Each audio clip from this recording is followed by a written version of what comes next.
Coming up on today's show, Tash Doherty is a British-Irish-American writer and author. She is the creator of Misseducated, a blog on a mission to help the world be shamelessly sexy.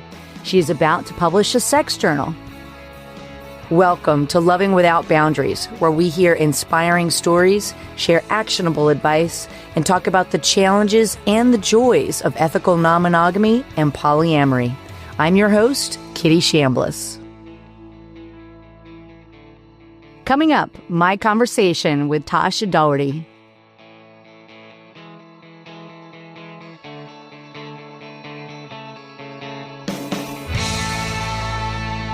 Welcome back to Loving Without Boundaries, where I'm really excited to have what I think will be a beautiful conversation with Tash Doherty, who is the author of a novel, These Perfectly Careless Things. And really excited to get to know you a little bit better and learn more about you. So welcome to the show. Thank you, Kitty. Thank you so much for having me. I'm super excited to be here. Good. Yeah, I'm excited to talk to you as well. So I'd love it if you would just share a little bit about yourself in your own words so our listeners can get to know you. Yeah, so I'm Tash Doherty, and I am the creator of a blog called Misseducated, where my mission is to help the world be shamelessly sexy. And that's evolved into many explicit and interesting experiences writing about my sex life. And I'm currently in the process of creating the Intimacy Journal. So this is a journal that anyone can buy to explore their sexuality using poetry and mostly like feminist poems throughout the ages, including writing prompts. And it's a really, really beautiful project. So I'm super excited to share more about that as well on the podcast today. Ooh, I'm excited. That sounds neat. That's awesome. So I'd love to, you just have a great energy about you, very vivacious. I'd love to first maybe just ask, how did you find our podcast? That's kind of an interesting thing. Like, how did you find Loving Without Boundaries? I think I found you guys through Bryony Cole. She's one of my mentors, and I was working with her through the Sex Tech School. So either you guys follow each other on Instagram or she follows you guys. And I love just connecting with more sex and intimacy podcasts in the space because, it's kind of interesting when you bring up these topics in the world. Not everyone is super open to listening about them, or at least in the explicit details. And so that's why I was super excited to find your show and be able to, love without boundaries. It's awesome. Oh, that's awesome. Yeah, it's funny. I was just saying on another interview earlier that when I was in high school, which is a long time ago, but I wanted to talk about kissing boys. I wanted to talk about sex. And I just found that no one wanted to talk about it. None of my girlfriends wanted to talk about it. They would shut the conversation down. So I started this podcast about a decade ago, partly like that old song, let's give them something to talk about, but also let's talk about sex, baby, because it's fun, I think. Yeah. And so I love that you want to be on a platform where we are very sex positive and we want to talk about all the things, including sexy things. So I'm excited to be able to be here with you. So I love to ask what I call a light bulb moment, and you can answer this in any way that works for you and your mission and how you view your place in the world. But when you were growing up, and you seem like you're quite young, you don't necessarily have to tell me how old you are, but at different ages or different moments in your life, was there a moment where you realized that maybe you were just a little bit different from the other kids, or maybe you thought about things a little bit differently? What comes up for you? Yeah, so when I was in secondary school, I went to a private all-girls school in London where we had many rules, including, uniforms and how you could wear your hair, all of these different things. And one day I went to the library, and I actually don't even remember the title of the book. One day I'm going to have to figure out what this book was. But basically it was, coming of age, like a teen book. And it had, I think, like a blowjob scene in there. And I think it was so awakening for me because I was like, wow, number one, I was reading this kind of like erotic teen literature, and that was like turning me on. And then I was like, how is this available in my, private school library? And I remember like going and like taking the book out and like thinking about it that way. And ultimately, I think that was a big realization because it was realizing that like there are other people out there in the world who have written about these topics. This book even almost validated the fact that people do have these sexual experiences. And I think it ultimately also contributed to my love of writing about these topics because it is validating to read another person's experience, but especially something that's so, taboo. So I really love to be And that's why I like writing my blog too. I know it sounds silly, but I really enjoy trying to like take a more unconventional aspect and pursuit in my life. And just kind of like throwing any like concept of, a fancy career where everyone's very well behaved and says everything on script. And, I've actually been able to what like I think that's very important as well is I've been able to work with some amazing women's health companies because they Mm, see my work and my writing about orgasms and things as an asset, right? Like you want to mm. work with people and have clients or have jobs that are aligned with your values. So, maybe the standard tech bro companies don't want to work with me anymore because I'm writing about orgasms, but then the women's health companies really do. And that actually is work that I'm much more interested and passionate about. And I'm very grateful to be working with those clients. So yeah, that's how it's kind of shaped in my life and career so far. That's awesome. Well, I'm all for writing about orgasms, and let's all have more orgasms and if we want them, and talk about it more. And I especially women's orgasms because I don't think we center that enough. Totally. So good on you for doing that. And yeah, just a couple things. Have you ever heard of the author Judy Blume? Yes, Judy Bloom, for Yeah, sure. I Yeah. it's interesting you talked about a coming of age book that was in your local library at school. Also went to Catholic school, and I don't think I found this book at my Catholic school library, but I remember reading the book Forever. Mm. That Judy Blume wrote, that was definitely a coming of age book. And I was recently traveling across the pond. I'm in America, and I was traveling to, I think it was Scotland at the time. There's an excellent documentary that if you haven't seen it, you'd probably love about Judy Blume because she just talks Awesome. about what inspired her to write some of those books and how she was kind of thinking outside the box, especially at the time that she was writing them, because people didn't understand why she was writing such racy things when she was a quiet stay-at-home mother of two girls, I think, or a boy and a girl. So yeah, just really interesting. And I find it funny in a way that, like you said, a lot of people think of these topics as taboo, Yeah. which is Yeah. silly to me because we've been given these beautiful human bodies to enjoy, and yet we're not supposed to talk about using our bodies for pleasure, exactly the way we were given them. So I really appreciate your mission there. So I'd love to ask, like, so it sounds like you were maybe thinking in a sex positive way or having like an awakening even when you were young. Mhm. Tell me how that started to either blossom or grow, or maybe how that expanded into dating or relationships for you.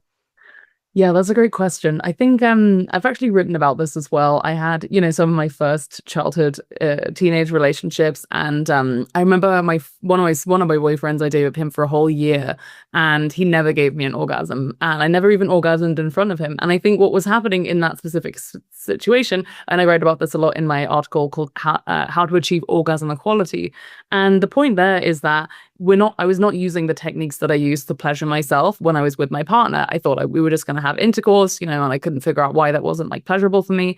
And I never put two and two together, that, we should be pleasuring ourselves with our partners in the way that we also enjoy, like using the same toys, using the same settings on those toys.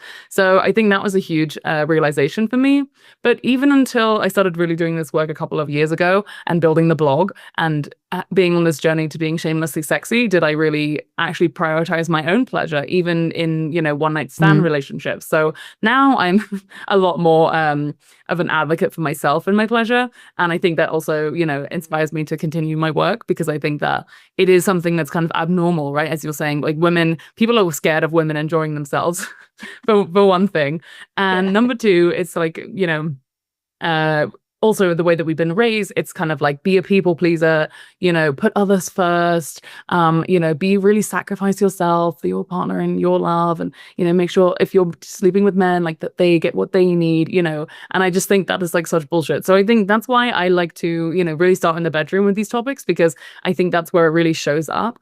And the idea is that once you can continue to build confidence, and really feel like you deserve your pleasure in your bedroom, then that will also translate to other areas of your life as well. So yeah, that's why I think the orgasm gap is, one of the ultimate taboos for sure. Yeah, I think I love how you use the term orgasm equality and then contrasting that with the orgasm gap. That's fascinating. I love it if you just even expanded on that a little bit more. Yeah, for sure. So I actually got a lot of this information from Dr. Laurie Mintz, who I interviewed on my podcast, and she wrote an amazing book called Becoming Cliterate. And she specifically talks about the orgasm gap for heterosexual couples. So I think for in heterosexual couples, it's something like men orgasm 98% of the time, and women in the studies that they've done only show that they've orgasming like 65% of the time. But that's already a lot higher. I talked about this with my female friends. I was like, if I was orgasming 65% of the time with my male partners, like the world would be a very different place, you know? So, and then that's also a contrast to lesbian and gay couples who orgasm like roughly equally, and in the much higher, like 80 to 90 percentile for like how often they orgasm with their partners. So yeah, that's why, especially with heterosexual relationships, it is so gendered, and it's so to do with the way that we've been raised. And that's why I'm like, I always bring toys into, you know, whatever situation I'm with any partner, whether it's my only time or multiple times that I'll be sleeping with them. And also most recently, I wrote an article called The Ultimate Guide to Having an Incredible One Night Stand, where I also put forward this very sex positive, pleasure positive attitude for women. And it can be something like, you know, buying a necklace that is masked with a piece of jewelry that's also a vibrator, so that you can bring, you know, a toy with you, so you can like try to have a good time whenever you're out there in the world, sleeping around. So that's why that's that. And that article's been doing pretty well so far on Google. So I think hopefully I'm helping more women to have like pleasurable one night stands where you're actually orgasming. That's the goal with that one for sure. That's amazing. Well, you're just a delight to talk to, and I just love your energy. I'd love to understand more about, so we've gotten to know a little bit about your upbringing and what maybe attracted you to do this work and your mission. Tell me more about like maybe what you were studying and what led you down the path that you're on now. Yeah, so I actually went to business school as an undergraduate degree, and I got my undergraduate degree in business analytics and management from the Wharton School at the University of Pennsylvania, which is an institution in and of itself, and has many, you know, has many like fancy people graduating from there. We were mostly businessmen and bankers and those kinds of things. But ultimately I decided, you know, after working in tech for a couple of years, I was extremely unhappy. And I had always had this dream of writing my novel, These Perfectly Careless Things, which we mentioned before. And that's actually now got many like spicy scenes in it, which is great. And I just really wanted to do that. Like I wanted to quit my job. I quit my job in New York and I moved to Mexico City where I live now. Oh, And I'm wow. much happier. And I published my book, and now I'm on to my second book, and the blog is growing. So it's really just, you know, this new this new direction that I found myself in. It's really important, I think, especially for young women, you know, before you find yourself like settling down and those kinds of things, to try and like find a life that aligns with what you want to be doing and how you want to be making an impact on the world. So yeah, I'm an advocate for quitting everything in order to be happy, for sure. That's awesome. I love that. So one thing you may not know about me is I'm actually originally from Philadelphia, and I went Awesome. to Drexel University right next Right to next to Wharton. Penn. Yep. Very Yeah, cool. so yeah, you were right in my old stomping grounds. I lived right there off campus at Drexel University and would go to all the old places, you know, Kavanaugh's and get the cheesesteaks, all that. Yeah, so Awesome. that's really Yeah. cool that you're familiar with that area. And I Yeah. went for a completely different career as well. I went for graphic design, which I still do for marketing purposes, just like you're still using your business acumen Right. for what you're doing. But that's Mhm. really cool. So yeah, we were hanging out in the same neighborhood. So that's really cool that you're a Wharton grad. Awesome. Congratulations on that. That's awesome. Thank you so much. And I love Drexel as well. Like Philly is so awesome, and it's great. It's such a great college town, amazing Yeah. culture, you know, history, everything. So yeah, how great that we got to live there. And I recommend it for anyone who has not been to Philadelphia to go check it out. It's true. Yeah, it's a great town, and not just for the cheesesteaks and cheese fries, which are really good, by the way. So, Mm. well, that's awesome. I'd love to hear maybe a little bit more nuance around that light bulb moment of when you realize, you know what, I got to quit my job, and Mhm. you know, this is it. I need to reinvent myself. Tell me just a little bit more. Any background with that? I think that's fascinating. Yeah, totally. So I was also living in New York, which is a very expensive and stressful place to live. Hmm. And I was working a job at Vox Media, which is a great company. There's many creative people that work there. And I was working in data analytics for revenue. And, you know, I think ultimately it was the pandemic. I just really wanted to do something different. And I think the pandemic was a great reset moment for a lot of people who Hmm. decided, I kind of want to change tack. And I need to jump off this boat before it's too late. I think, yeah, just waiting around another 10 years would make this landscape very different for me. So yeah, basically the actual process itself involved going to upstate New York, and I did a big mushroom trip with my very witchy friend Daniela. And during that experience, I had a lot of interesting insights. I wanted to live where hummingbirds live; those are my favorite animals.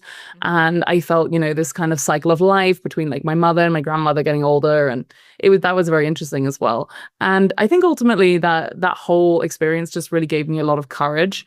And Mm. I, from then on, for a long time after that, was quoting my favorite Maya Angelou quote, which is, courage is the most important of all the virtues, because without courage, you can't practice any other virtue consistently. So Mm. sometimes with a lot of these things, it's just a question of that courage, that you need to get started. So yeah, I think that was really that how I was able to quit my job after doing all those shrooms. And then Mexico was a place that I just really loved and enjoyed coming to. I have half Mexican cousins, so I have some, experiences visiting and being with family. And then during the pandemic, many of my friends were actually renting houses and, doing the whole digital nomad thing for a while. So it was a place that I really wanted to come back to. And I think that's also a really important part of everyone's creative journeys, is being in a place that inspires you and brings out your best creative work. And Mexico, I'm very grateful, has done that for me and continues to do that for me. And I'm very blessed, hashtag blessed, to live in my apartment and have my life now.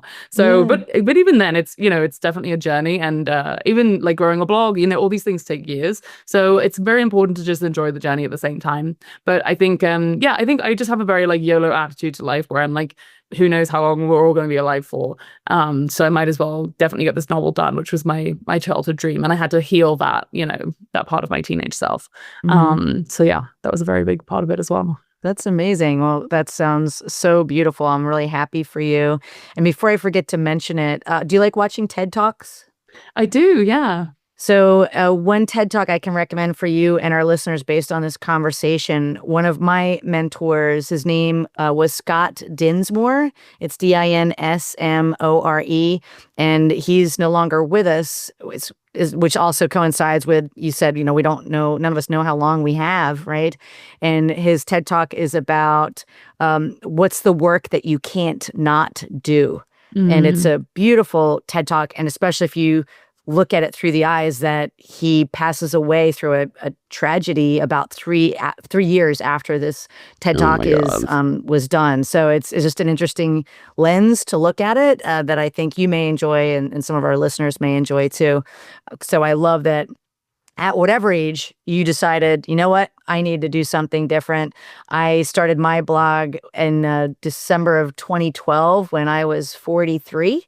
So like, there's Awesome. lots of different Yeah. moments when we can start to make a pivot. And like you said, I mean, it took years and years and years of writing the blog, and then years and years of doing this podcast, for me to eventually get to the place that I'm at now. So kudos to you for having that epiphany early on, and going down the path that you are. That's really exciting. Yeah, and kudos to you too. I think again, it can be like, I love oh my God, what is her name? I'll remember it in a minute, but she's a designer from Switzerland, and she specifically talked about how she started her design studio. Oh, Tina Roth Eisenberg. She started her design studio when she was pregnant with her kid, one of her kids. She started a company, and the other one she started a design studio. So, whatever moment, whatever moment it is in your life that is actually going to be the catalyst, I think it doesn't really matter. But the point is that, you get towards doing the thing as, that makes you come alive. And that kind of energy is just, infectious. So it does take a while for everyone else to kind of like catch on and for things to kind of materialize. But it's a way more interesting journey than if I had just been stuck in my lovely 9 to 5 with my coworkers who I enjoyed working with, but the job path just definitely wasn't for me. Right, right. Yeah, and when Scott Dinsmore, by the way, he also had like a desk cubicle kind of IT job, and he was like, screw this. And he would joke around that he had the highest quit rate, where people would talk to him and 80% of people would quit their job. Awesome. Yeah, so I think you really like him and his work, so that'll be interesting. Yeah, So thank you. Yeah, I'd love to hear like what was the spark of these perfectly careless things, your novel or your book? Tell me a little bit more about like when did you realize that you needed to write it and who's it for? Whatever you'd like to share about that. Yeah, totally. So the novel is I started writing it when I was 14 years old. So it was Wow. quite a while ago at this point. And Mhm. the reason why I started was because my English teacher, Miss Fryer, had told me that a girl in a couple of years older than me had written and published a novel in one summer. And I was like, okay, well, that doesn't sound that hard, you know. How difficult can it be to publish a book? And so I decided, okay, well, maybe I'm going to try to do this. Now that took me 7 summers of just consecutive, Mm. writing all the time. And then I went to business school and I thought, oh no, I can't do this. I have to be, I have to have a resume with lots of fancy companies and I have to make lots of money. And then maybe I'll, write when I retire.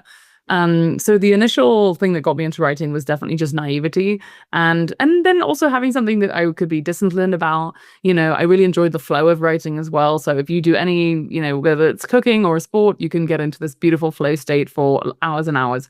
And that's also super nice. And then yeah, basically the new book that I'm now working on, the Intimacy Journal, was inspired by my readers specifically. So once I started writing about how to be shamelessly sexy, I was like, writing about sex in a journal is important and people should do it to, to explore their sexuality. And then my readers were like, well, how can we do that? Do you have a journal that we could buy? And I was like, okay, I'll make a journal then. So yeah, so These Perfectly Careless Things is my self-published novel from 2 years ago. And now the Intimacy Journal should be launching in the next couple of weeks on Kickstarter. So it's very exciting. Oh, on Kickstarter. That's incredible.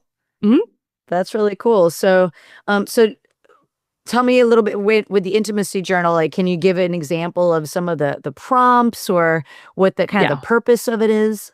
Totally. So the purpose is to use beautiful poetry and imagery to explore sexuality. And so from each of the poems that I've designed, brought together in this anthology, it's 4 prompts per poem. And I'll just give you one example. So the woman who inspired it all is called Pepper Chambers, and she was in one of my writing communities, and she wrote this poem and read it aloud at an open mic. And the poem is called Can I?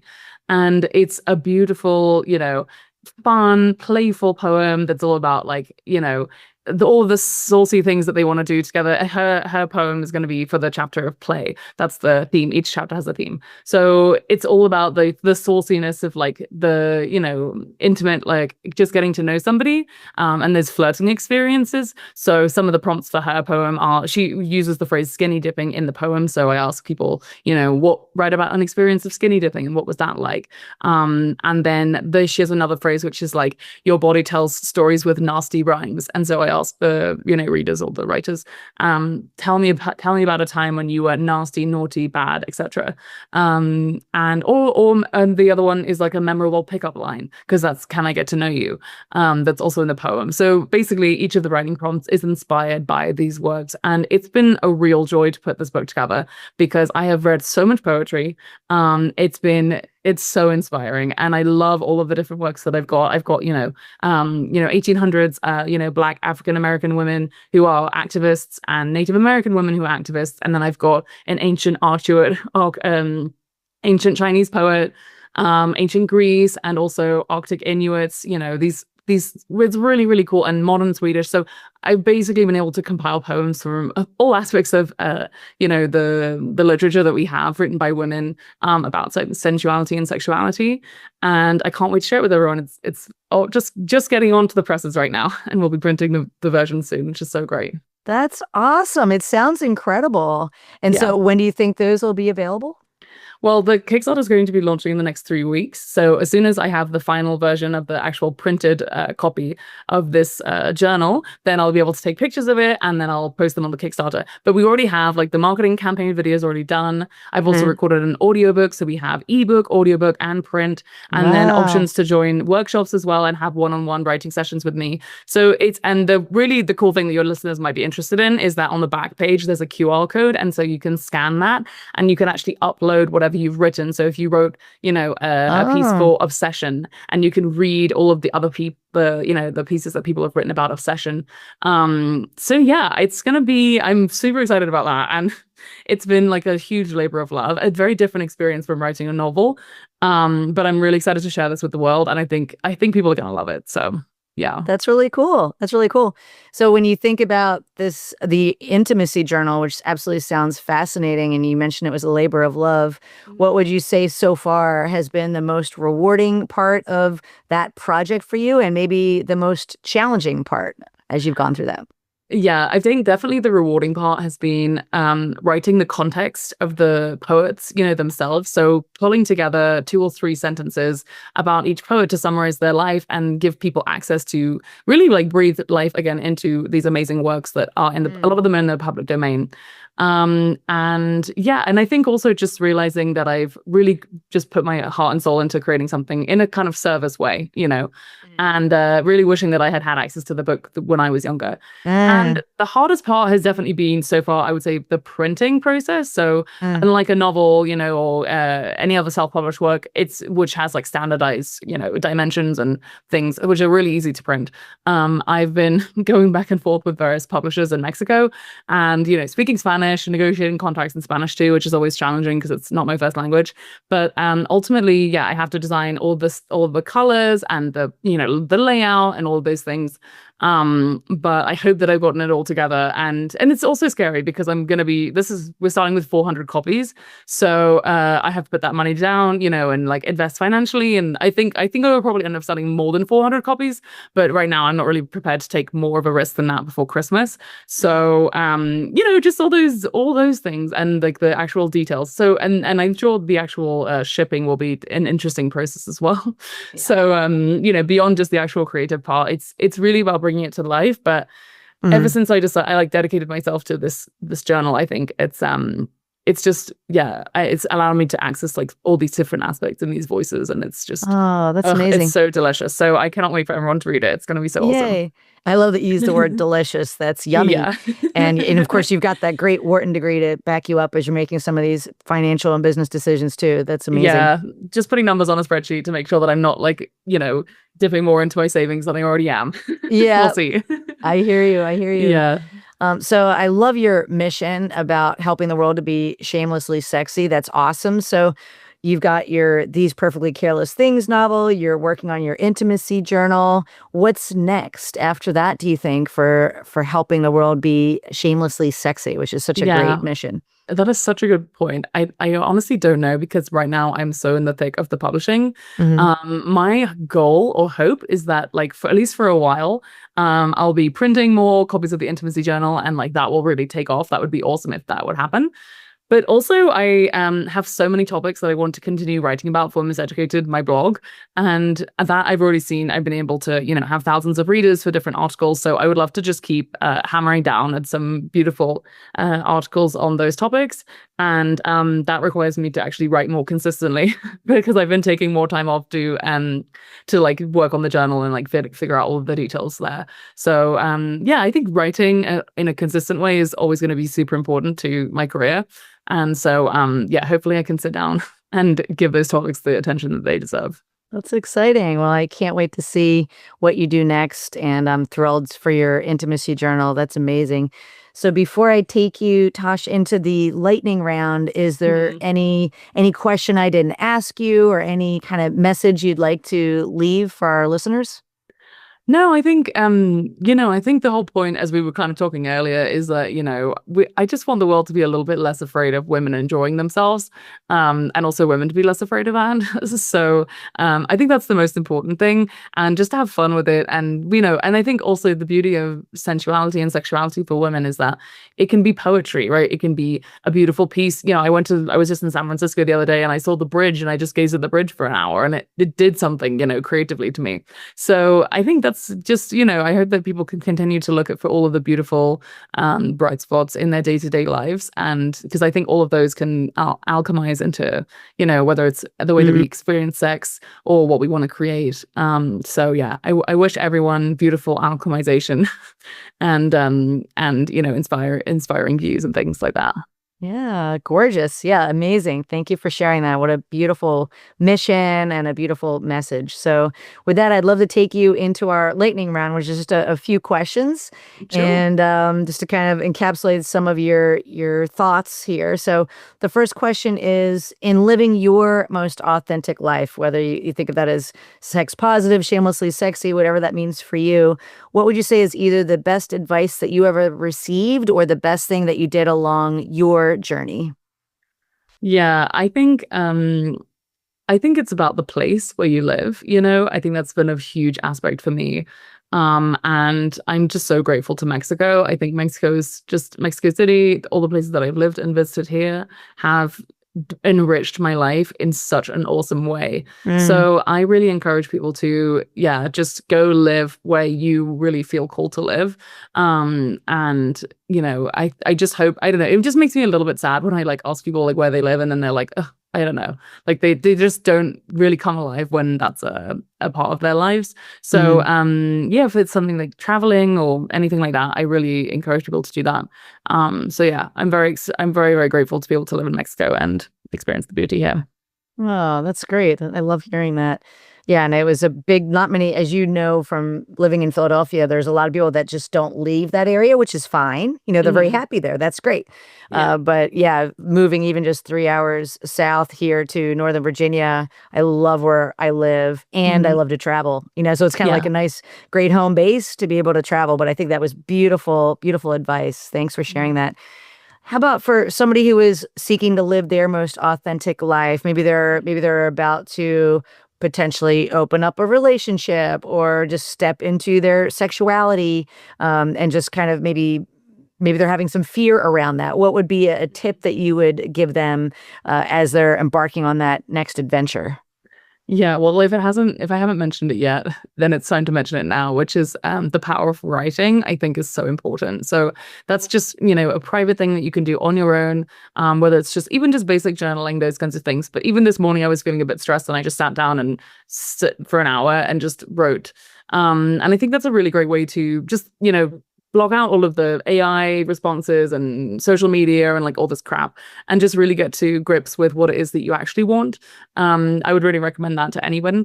Mm, And also just be compassionate with yourself too. I think a lot of times I write about this, like, we can feel ashamed of other past experiences that we've had. And those are all areas of life that you can work on. It's not like this shame is going to like carry around with you forever. So I think writing can also just be a really gentle way to explore that. So yeah, mm. keep journaling basically until you get it out of you. I love that. Beautiful. And is there a book, movie, or resource that you can recommend that helped you on your journey of living your most authentic life? Oh my goodness, so many things. I personally really love this podcast called Design Matters with Debbie Millman, and I think it's because she mostly interviews creative people. And I think Mm, in my younger life, I was always lacking, creative individuals who like I could really look up to. So she's interviewed, New Yorker cartoonists and writers and musicians and mhm. artists and everyone. So I recommend if you are interested in a more creative way of life of listening to Debbie's podcast.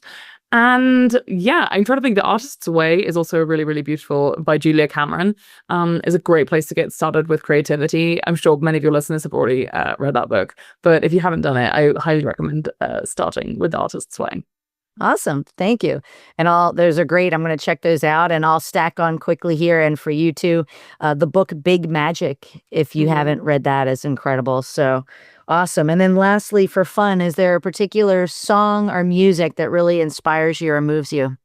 Oh my goodness. Well, yesterday I was lucky enough to go to a Big Thief concert because Adrian Lenker and Buck Meek and all of them and Josh was his name Joshua. Anyway, their whole band came to Mexico City yesterday. So I love Adrian Lenker. She's so cool and she's queer and I'm like, oh wow. Yeah, her music's absolutely amazing. I highly recommend it. And it's definitely more of the like sad, crying folk music at times, but then also parts of the band's music is just like rock music and almost like Yeah. just noise. So that Mhm. can be really cathartic. So I really recommend that music as well if you haven't explored their band before. Big Thief. Fun. Okay, cool. Thanks for that. Awesome. Well, this has been such a beautiful conversation. I love your energy. I love your mission. Where can folks find you and your work? Yeah, definitely. You can find me at misseducated.substack.com. So that's MISSEDUCATED, and tashdoherty.com as well. And also stick around in the next couple of weeks because I will be launching the Kickstarter. And I hope that, people will be interested in checking out the intimacy journal and giving me feedback on the platform. And hopefully, yeah, get a copy if you're interested. That's awesome. Well, this has been so great. Thank you for reaching out to come on and create a beautiful show with me. Thank you for all the work that you're doing. I can just tell you're a bright star that's going to be shining, and I wish you the best in everything. Yeah, thank you so much, Katie. It's been a really beautiful conversation too. I really appreciate it. You're welcome. You're welcome. Thanks for tuning in to today's show. If you like what you heard, are struggling with some aspect of your relationships, and you're interested in seeing if you're a fit to work with me as your relationship coach, here's what I invite you to do next. Head over to lovingwithoutboundaries.com/apply. That's lovingwithoutboundaries.com/apply, and book a call to speak with me. I'll get on the phone with you for about 45 minutes, and we'll get you crystal clear on 3 things. Number 1, exactly what's not working well in your relationships right now. Number 2, ideally where you'd like to be and what might be getting in the way.